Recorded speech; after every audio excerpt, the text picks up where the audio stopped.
founder channel Bongkar Rahasia ingin membongkar suruh yang bernama hantu, yang bernama kuntilanak, pocong, dan lain-lain. Apakah itu ada ataukah tidak? Dan di samping saya sudah ada saudara saya yang bernama Teddy Aliansa. Ya, kalau Teddy Aliansa. Orang yang ingkar itu yang disebut setan. Jadi setan itu tidak bisa dikatakan benda halus atau bentuk-bentuk halus. Jadi Allah bilang di dalam Al-Quran itu bilang gini, orang-orang yang mengingkari ayat-ayat Allah itu, mereka itu adalah setan-setan. Kalau mereka mengikuti setan-setan itu, mereka adalah setan gitu. Jadi setan itu bukan benda nyata, bukan benda halus yang diam-diam terus putih-putih terus gentayangan, itu bukan setan namanya. Setan itu sifatnya dia ingkar kepada Tuhan Yang Maha Esa. Setan itu sifatnya bentuknya manusia kayak kita. Ini setan namanya, bukan kita gitu. Kita baru manusia. Tapi kalau kita mengingkari daripada apa yang diperintahkan oleh Al-Quran, itu namanya setan. Contoh, setan itu banyak. Kayak kita lihat di pantai ini, ada yang tidak menggunakan hijab. Itu kan mengingkari nikmat Allah, mengingkari Al-Quran kan? Itu setan. Ingkar itu adalah setan. Ada ayat Al-Quran mengatakan seperti ini. Saya jelaskan tadi, saya ulangi bahwa orang-orang yang mengikuti setan itu artinya mengingkari ya. Kemudian dia melaksanakan apa yang diperintahkan setan itu, mereka itu adalah setan berkasing manusia. Lantas gimana? Yang katanya ada pocong, kuntilanak, itu ada nggak? Nggak ada. Kalaupun ada, saat ini kita pasti udah melihatnya. Pasti ada di sini. Kalau jin mungkin ada. Kalau jin, soalnya di Al-Quran pernah dijelaskan bahwa di surat An-Jin itu, jin-jin itu pada berkumpul semua nih. Ketika ayat Al-Quran dibacakan, bayangkan satu ini bangkai nih, terus lalat ini pada datangan, lalu berdatangan. Seperti itu. Ketika ada yang membacakan Al-Quran, kayak kita gini, ini banyak jin. Jin itu tidak terlihat tapi namanya makhluk halus, goib, kayak malaikat ya sifatnya. Malaikat tidak terlihat tapi dia ada, bahkan di kiri kanan kita. Tugas dia hanya memantau, melihat, memperhatikan, kemudian mencatat. Nah, kalau kamu berbuat baik dicatat, kalau kamu berbuat buruk dicatat juga gitu. Nah ini jadi setan itu tolong dipahami bahwa bukan benda, bukan bentuk, bukan berbentuk, tapi dia ada, sifatnya ada diri kita sendiri. Kalau kita mengingkari daripada apa yang diperintahkan Allah, itu namanya setan. Paham ya?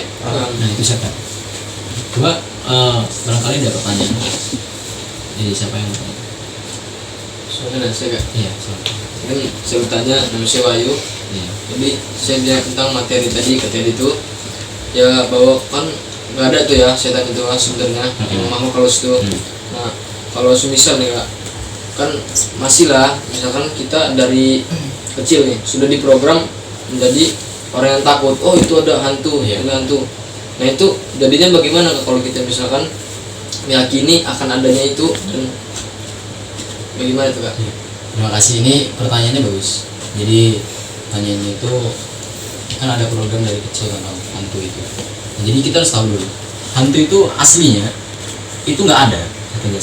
Hantu itu, setan itu aslinya nggak ada. Dia akan menjadi ada karena program di masa kecilnya. Jadi kita tuh diprogram dari masa kecil kita tuh usia 0 sampai usia 7 tahun. Itu kondisi alam bawah sadar di pikiran dia, di otak dia itu alfa. Kondisi alfa ini terbuka. Critical factor di otaknya itu, dia itu kayak gerbang penutup dari alam sadar dan alam bawah sadar ini kebuka nih. Jadi dia setiap kata-kata cepat masuk. Kemudian dari bayi ini kita udah ditakut-takutin. Pertama ditakut-takutin dengan kuntilanak, ya enggak? Dan terus anak kecil itu ketika ngeliat gambar kuntilanak, dia mengesek di memori long time diri dia sendiri. Karena diri kita ini seperti HP, kayak HP ini kayak komputer. Dan komputer itu ada namanya buat penyimpanan memori. Nah itu memori itu disebut dengan alam bawah sadar. Kemudian dari hasil penglihatan dia terhadap menangkap cahaya itu kan ada cahaya tuh. Kita dia melihat kuntilanak nih. Nah dari kuntilanak itu di gambarnya dia copy paste masuk ke dalam pikirannya. Masuk kemudian disusun di save di otak dia. Kalau kita tuh ibaratnya disusun dimasukin ke file HP kita gitu. Masuk ke situ, disimpan di situ, sehingganya terus ada masuk lagi pocong, kuntilanak, gondorwo, terus apa lagi? Gambar-gambar Indonesia nih. Tuyul, terus Bondowoso, apa lagi? Apa? Sendal bolong, terus apa lagi? Nah itu kan nge-save tuh, dia masukin ke folder pikiran kita, dimasuk tuh. Dan ini pun anak ini sebenarnya belum melihat apa-apa, belum melihatnya, anak ini belum melihat jenis aslinya daripada setan itu sendiri. Dan ini didoktrin nih, terus ditakut-takutin, kamu gelap-gelap nih, ada apa di situ nanti. Nah itu dia langsung berimajinasi usia 7 tahun, ketika dia ditakut-takutin seperti itu, sampai dia besar, itu dia pasti takut-takutan jiwanya. Sampai dia besar ketakutan jiwanya cemen, baru dengan gelap-gelap sendiri langsung enggak takut ada apa. Sedangkan dia dari kecil belum pernah melihat adanya apa pocong. kuntilanak, gondoruo, belum pernah lihat dia. Kenapa dia bisa melihat hal itu? Jadi gini, alam bawah sadar kita ini seperti imajinasi, imajinasi, ilusi. Ini bisa menjadi realita ketika dia ketakutan. Nih, misal anak ini anak usia mana ya? Gak ada bahan media sih. Contoh ini anak ini, bayangin aja anak kecil. Oke, ini anak kecil. Anak kecil ini usianya 0 sampai 7 tahun. 7 tahun tuh udah bisa ngomong ya. Udah bisa ngomong. Kemudian dia pas di sini masih gelap-gelapan. Ditakut-takutin dengan benda-benda mistis. Apa? Oh, di situ ada kuntilanak, di situ ada hantu, ada gondoruo dan sebagainya. Kemudian dia akan membuat gambar mencari, searching ya bahasanya. Men-searching, oh kuntilanak seperti ini, keluar. Masuk ke pikiran dia nih. Ya kan?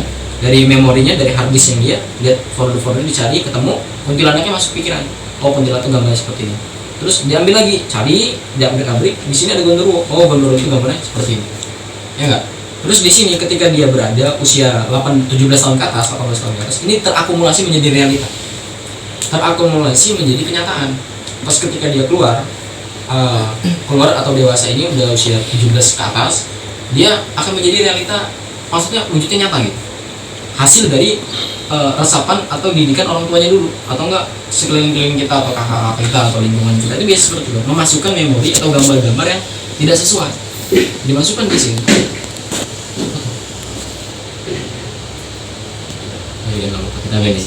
Dimasukin di sini di memori ini. Ketika udah dimasukin, terus usia tadi usia berapa? 17 tahun ini terakumulasi menjadi realita itu hasilnya menjadi nyata gitu. Dan itu menjadi nyata ketika orang ini ada rasa takut dalam hatinya. Nah jadi ketakutan itu membutuhkan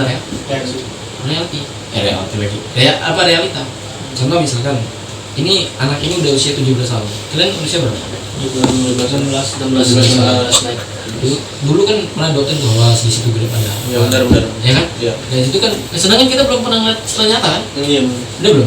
Tapi udah ada gambar yang di pikiran. Iya enggak? Iya. Kuntilanak itu seperti ini, pocong itu seperti ini. Sedangkan kita aslinya baru ngeliat dari video-video, dari gambar. Itu kan kesep. Ada retina masuk ke otaknya.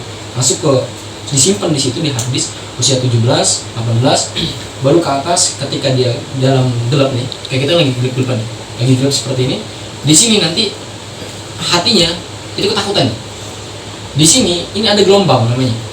Getaran, vibration ini gini getaran. Gini. Dan dari getaran hati yang dia keluarkan di sini, ini memancar ke alam semesta. Alam semesta ini akan getar juga karena sifatnya energi dia. Energi ini bisa tercipta terus getar. Di kita nih getar ini kan keluar nih gelombangnya. Ya kan? Gelombang keluar. Kemudian dia kalau dia berada di gelap, dia membayangkan sesuatu di situ. Misalkan di situ ada kuntilanak misalnya. Dia membayangkan kuntilanak. Ini udah getar nih. Atom-atom ini udah getar nih. Energi itu kayak gini, warna-warni. Membentuk, bukan kayak santang gini ya, bukan gitu. Jadi pas ketika kita membayangkan di tempat pojokan situ ada kuntilanak, gini dia energi itu.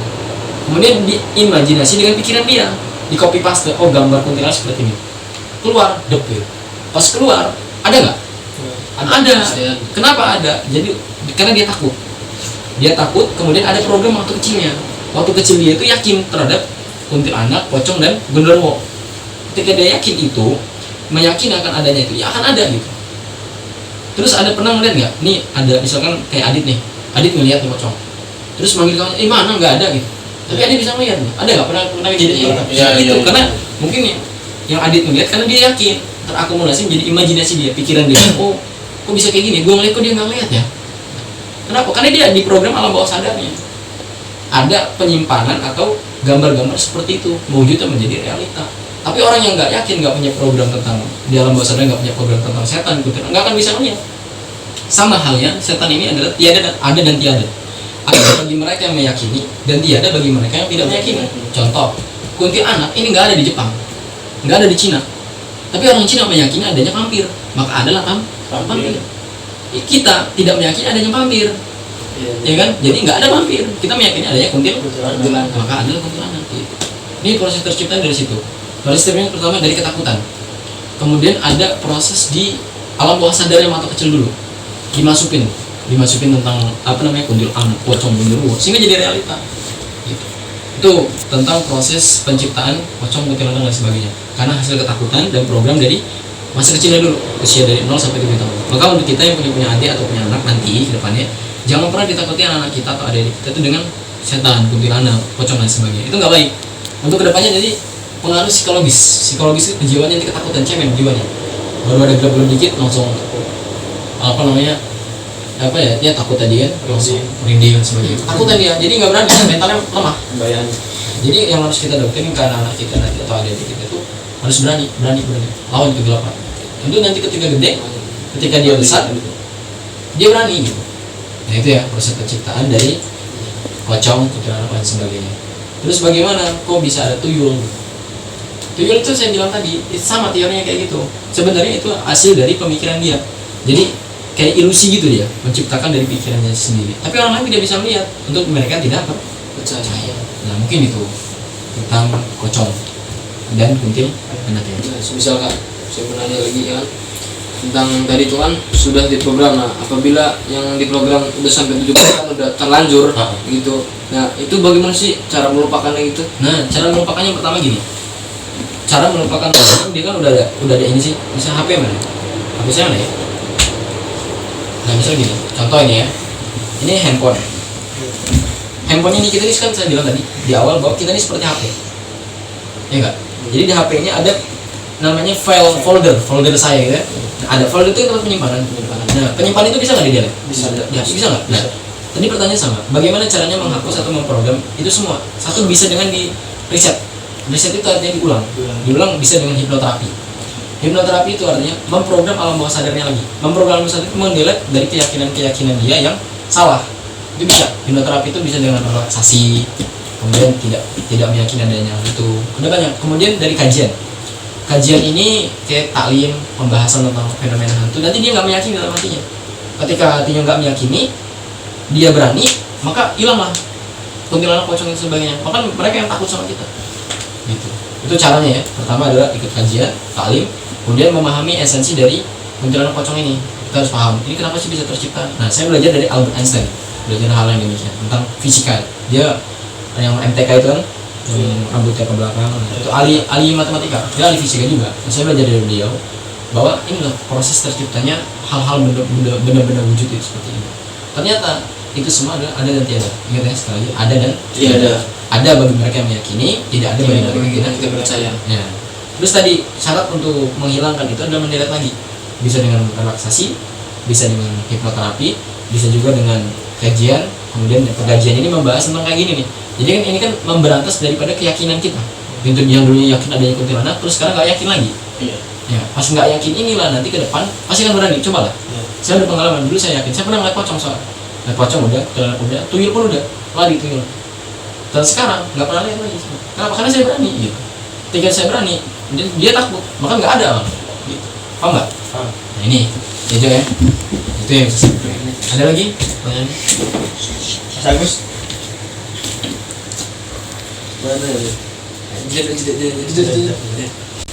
Ya. Nah, jadi untuk kita saran saya untuk ke depan, saya tadi udah bahas dari perjalanan yang tadi saya jelaskan. Yang pertama sarannya untuk ke depan kita manusia nih. Jadi kalau kita nanti ke depan ini kita harus bisa menghapus keyakinan kita bahwa kuntilanak, pocong, genderuwo dan sebagainya itu butuh hijau dan sebagainya itu nggak ada. Kita harus berantas itu dalam keyakinan kita. Yang menyebabkan itu tercipta karena keyakinan tadi. Ingat ya, keyakinan. Kemudian yang kedua, karena kita udah tidak meyakini, pasti itu tidak akan hadir. Kemudian yang kedua ini, kalau kita punya adik, kalau kita punya anak nanti, jangan pernah anak ini kita doktrin dengan hal-hal yang negatif. Jangan pernah anak ini didoktrin dengan hal-hal yang berbau mistis. Jadi dia nanti mental lemah, takutan. Tapi kalau anak ini didoktrin dengan keberanian, kemampuan untuk melawan, pasti dia kuntilanak, pocong itu gak akan ada. Maka mereka takut. Kalau ada dia akan kabur.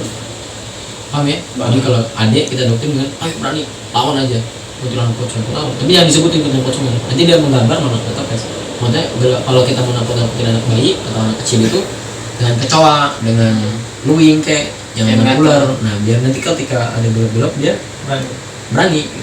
Nah ini saran saya sih ke depannya. Mungkin terus untuk kita untuk mendelete tetap ikuti yang keempat ya. Yang keempat ini ikuti kajian-kajian tentang Islam, bisa dengan Islam ataupun kajian-kajian sesuai dengan agama masing-masing. Terserah itu, karena agama juga tidak menuntut tentang keyakinan ya. Ada juga agama yang nggak percaya dengan adanya kuntilanak, ada itu agama-agama itu boleh sesuai dengan agama masing-masing dan kepercayaan kita masing-masing. Itu bisa kok, sama aja semuanya ya. Itu saran saya dan Pak tadi, tolong pegang dan praktekkan dalam kehidupan kita sehari-hari. Terima kasih, mungkin itu yang bisa saya sampaikan. Sebelumnya saya ucapkan terima kasih dan saya juga mohon maaf apabila ada kebelit-belitan karena kita juga masih belajar di sini, masih belajar dan masih terus berusaha untuk mengembangkan channel ini juga. Dan di sini ada Mas Adit yang akan menutup moderator. Saya akhiri saya sendiri. Assalamualaikum warahmatullahi wabarakatuh. Waalaikumsalam. Dan saya kembalikan kepada Mas Adit. Terima kasih pada saudara Teddy yang telah menyampaikan materi yaitu adanya kuntilanak, pocong, atau hantu dan sebagainya. Dan terima kasih juga terhadap Mas Wahyu yang sudah menanyakan adanya kuntilanak, pocong kepada dari kecil sampai yang besar, kita akan menghapusnya. Dan ya itulah sarana kita akan mendalami ilmu Islam kita dan agama kepercayaan lainnya. Ya, dari itu saja yang bisa kami sampaikan. Kami akhiri. Wassalamualaikum warahmatullahi wabarakatuh.